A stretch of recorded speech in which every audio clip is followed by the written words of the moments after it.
Olá, estudantes da terceira série. Eu sou a professora Kathleen e esse é o professor Felipe. Oi, professor Felipe.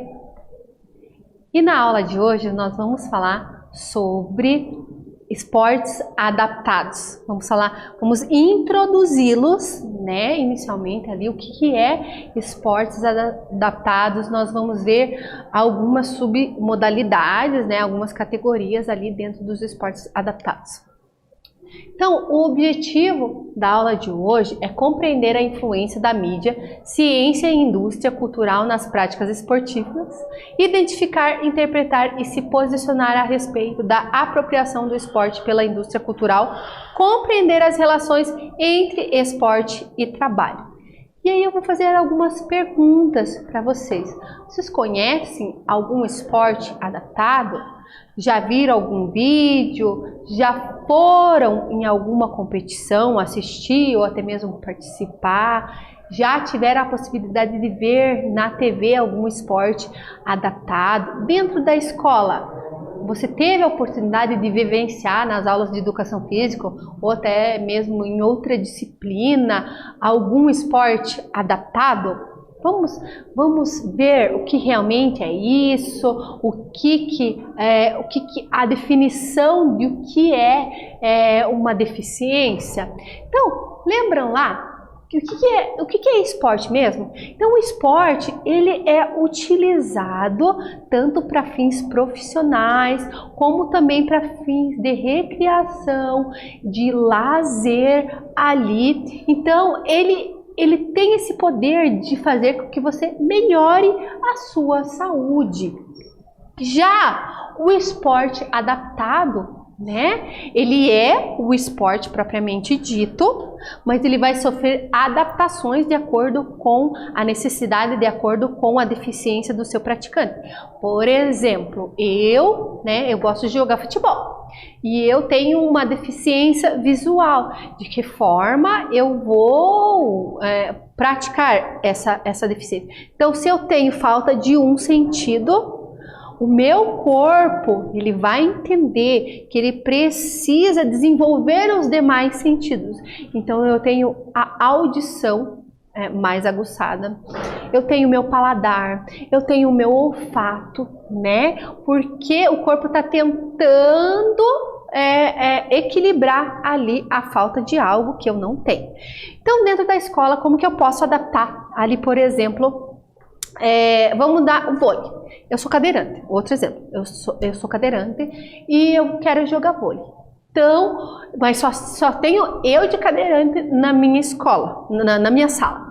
Como que o professor pode fazer? Então, coloca lá a rede normal, né? Mas em vez de ser uma rede alta, desce essa rede, todos ficam sentados ali, né? E a gente diminui o espaço da quadra para que todos consigam ficar o mais próximos possível e a gente consegue colocar algumas regras. Como o amigo cadeirante ele não consegue, né, se levantar o quadril, então todos não podem levantar o quadril. Vocês podem fazer a mudança de corpo lateralmente. Então isso é uma possibilidade que a gente pode vivenciar dentro da escola e se colocar no lugar do amigo, né? Que ele tem as mesmas capacidades que você, todos. Nós temos que perceber que nós, de certa forma, nós somos iguais em direitos, em deveres. Por exemplo, a gente saiu da escola e a gente quer comprar um refrigerante, né? O mesmo valor, o mesmo preço que eu vou pagar no refrigerante, o meu colega também vai pagar. Então, por que a gente tem que ter alguma distinção nele? Nós temos que ter um olhar agregador de todos, né? Respeito a todos os tipos de diversidade, seja ela física, seja ela mental, seja ela intelectual, seja por qualquer tipo de diferença ali, tanto, por exemplo, eu tenho tanto os amigos que têm algum tipo de deficiência física, quanto qualquer outro tipo de diversidade que eu tenha ali ao meu redor. Certo? Então vamos lá. Então, a gente tem uma definição ali na lei, o que a lei define como pessoa com deficiência. Então, ela define aqui, considera-se como pessoa com deficiência aquela que tem impedimento de longo prazo de natureza física, mental, intelectual e sensorial. Está ali na lei 13.146/2005, no artigo 2. E também a Organização Mundial da Saúde, que é o órgão maior mundial que rege, né, o que nós devemos fazer, a quantidade de atividade física, com a frequência. Então, muitos utilizam dos conceitos que a OMS traz. E ela fala que é extremamente importante todos fazerem atividade física, todos fazerem essa prática, independente se você tem algum tipo de deficiência ou não, em prol de benefícios para sua saúde ali. Então vamos ver o que realmente ela fala. De acordo com a Organização Mundial da Saúde, a prática regular de exercícios físicos contribui para a melhora da qualidade de vida de qualquer pessoa. Então, nessa figura a gente tem um exemplo de uma pessoa cega, né, e realizando um salto em altura. Vamos lá? Agora para o exercício de número 1. Nas imagens abaixo, temos atletas com deficiência física e visual. Na sua opinião, como o esporte pode melhorar a qualidade de vida das pessoas com deficiência? Elabore um mapa conceitual para apresentar suas ideias. Façam as anotações e a gente já retorna.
Conseguiram fazer as anotações? Eu espero que sim. Se a professora só voltar ao slide anterior, que eu tinha falado que era salto em altura, né? A professora se confundiu. Então, o salto em altura, ele é aquele salto que você corre, né? Tem uma vara, e aí você enverga e cai em cima do colchão. Esse provavelmente deve ser um salto em distância ou um salto triplo, né? Onde o atleta, ele cai na areia, certo? Então, vamos lá. Para o histórico dos Jogos Paralímpicos. Onde que os Jogos Paralímpicos começou e de que forma? Então, pensando que, imagine no cenário de guerras, né? Primeira Guerra Mundial, Segunda Guerra Mundial, onde muitos ali ficaram próximos de bombas e sofreram mutilações. Eram homens totalmente saudáveis fisicamente ali, e antes deles irem para a guerra, lembrando que muitos eram convocados, então tinham a sua vida normal, eles jogavam, tinham a sua família, faziam o seu momento de lazer, e aí eles foram para a guerra, e muitos sofreram mutilações em decorrência de estar perto de bombas ali, e aí quando acabou a guerra, ou quando eles voltavam para o seu lar, eles meio que se sentiam inutilizados, tá? Mas aí alguns pensaram, poxa, eu fazia tanta coisa antes e agora eu não posso me sentir derrotado, porque eu estou assim por amor à minha pátria, né? Muitos se sentem honrados, né, de terem ido e representado o seu país. Isso é patriotismo, não é mesmo? E pela sua atual conjuntura física ali, eles não queriam se sentir, né, derrotados, inutilizados pela sociedade. E começaram a se reunir e a fazer os seus jogos desses colegas, desses amigos que iam para a guerra, né? E aí teve muita repercussão esses jogos e muitos olhares e começou-se a difundir esses esportes para muitos países, e aí gerou umas confederações que começaram a cuidar desses esportes, desses jogos. Eram inicialmente jogos, né, a fins de lazer, mas quando vem uma organização para cuidar, que é regida, que estabelece regras, se formam as federações e confederações. A partir disso, né, já tinha os Jogos Olímpicos, ele deu uma pausa ali na guerra, mas voltou-se os Jogos pós-guerra a praticar, só que nós tínhamos até atletas que tinham ido para a guerra, mas tinham tido mutilações. Mas de que forma agora eu vou colocar esse ex-atleta que teve uma amputação junto com quem não tem? Não é um equilíbrio de competição, porque as Olimpíadas, elas prezam muito pelo equilíbrio, né, dos competidores, pelo seu físico, que você não tenha nenhuma agressão física ali. Então eu não posso colocar, por exemplo, quem anda com quem não anda. Então vamos criar uma competição, né, com que eu coloque pessoas de iguais estados de competição. Então agora criou-se os Jogos Paralímpicos, as disputas de pessoas com deficiência. Então eu classifico quem não vê, quem não enxerga com quem não enxerga, quem é amputado com quem é amputado, quem é de cadeira de roda com quem é de cadeira de roda, quem tem deficiência intelectual com quem tem deficiência intelectual. Então, isso é equiparidade, isso sim é igualdade de competição, é inclusão também de todos ali. Certo? Então, lá em 1960, criou-se então os primeiros Jogos Paralímpicos, que foi ali em Roma. E agora a gente vai para o exercício de número 2. Pesquise quais são as modalidades esportivas disputadas nos Jogos Paralímpicos. E cite 5 modalidades que você tenha mais familiaridade e 5 modalidades que você tenha menos conhecimento. Faça suas anotações, pesquisem aí e a gente já retorna.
conseguiram pesquisar? Então, a professora vai apresentar algumas modalidades. Nós temos muitas outras, mas eu vou citar um exemplo de algumas para vocês. Então, aqui nós temos o basquete para cadeirantes, né? O basquete em cadeiras de rodas. Nós temos o atletismo, tá? Então, o atletismo, ele se subdivide em categorias, como a professora falou, tem equiparidade de competição. Então, a gente divide em classes, tá? Nós começamos lá da classe T11 até a classe T46. Então, a professora vai falar para vocês. Então, da classe T11 a T13 são destinadas a pessoas com deficiências visuais. Aí nós temos aquele que tem deficiência parcial e completa. Quem tem deficiência completa para fazer a prática do atletismo tem o técnico do lado. Por exemplo, eu vou lá correr, né? Vou correr e aí eu tenho o meu técnico, ele vai ter como se fosse um elástico na nossa mão ali para a gente um sentir o outro, para ele correr comigo lá. Agora, por exemplo, se eu vou saltar, aí o salto é até mais complexo de se realizar o salto, porque aí eu tenho que treinar quantos passos, né? Eu tenho que saber a medida exata dos meus passos para que eu faça esse salto dentro da caixa de areia, para que eu não saia fora da caixa de areia. Veja bem, você já ser um atleta de elite, de ponta, é extremamente difícil. Olha quão mais difícil é você realizar essas mesmas atividades com aquela deficiência ali. Então, né, nós temos que valorizar muito as pessoas que praticam essa atividade física, porque é um desenvolvimento intelectual, cognitivo ali, uma percepção de espaço temporal incrível que esses atletas têm, principalmente ali quando a gente se trata da pessoa cega. Então, voltando lá. Então, da T11 a T13, deficientes visuais. A T20 são deficientes intelectuais, né, que tem algum problema ali mental, certo? Já a T31 a 38 são paralisias cerebrais, tá? O que seria paralisia cerebral? Digamos que o meu braço aqui, ele é imóvel, tá? Então, eu tenho um certo tipo de paralisia aqui. Ou uma das minhas pernas, ela tem uma perda de mobilidade, tá? Então, são classificados também dentro dessas subcategorias quem tem menos mobilidade com quem tem mais mobilidade. Já a T41, a T46 são pessoas amputadas. Aí nós temos amputações parciais, como amputações completas de uma perna, de braço, de duas pernas. Então, eles são classificados de acordo com essas subdivisões. Daí a gente tem a bocha, que principalmente a bocha é utilizada ali para pessoas com paralisias completas, né? Muitos utilizam só da força aqui da cabeça, ou tem uns que utilizam, imagine, a força da língua para praticar, e mesmo assim eles não se acham inúteis, eles conseguem fazer uma coisa. Então imagine nós que temos todas as mobilidades, a gente tem que valorizá-los e também não se menosprezar. Eu consigo, eu posso. Nós temos ali a canoagem, né? Nós temos o ciclismo, nós temos o futebol de 5, que é o futebol para cegos. Nós temos o futebol de 7, que é muito parecido com o society, que é para deficientes intelectuais. Mas também dentro, esses eram categorias que estavam nos Jogos Paralímpicos. Hoje em dia só temos futebol de 5, que é o futebol de cego. Mas também temos o futebol para surdos, o futebol para amputados, futebol para cadeirantes e futebol para paralisia cerebral. E aí a gente tem o goalball, temos também o judô, Temos a natação. A natação também é dividida em várias subclasses, certo? E essas classes, elas vão de 1 a 14. E de 1 a 10 são destinados a pessoas com deficiência física. De 11 a 13, pessoas com deficiências visuais. E a 14 são destinadas para pessoas que têm deficiência intelectual. Vamos relembrar o que nós vimos hoje? Então, nós vimos o que é esporte adaptado, vimos os esportes para pessoas com deficiência, algumas modalidades, né? Vimos aqui como surgiram os Jogos Paralímpicos e algumas dessas modalidades paralímpicas. Então, na aula de hoje, nós vimos esportes adaptados. Espero que vocês tenham gostado. Até breve.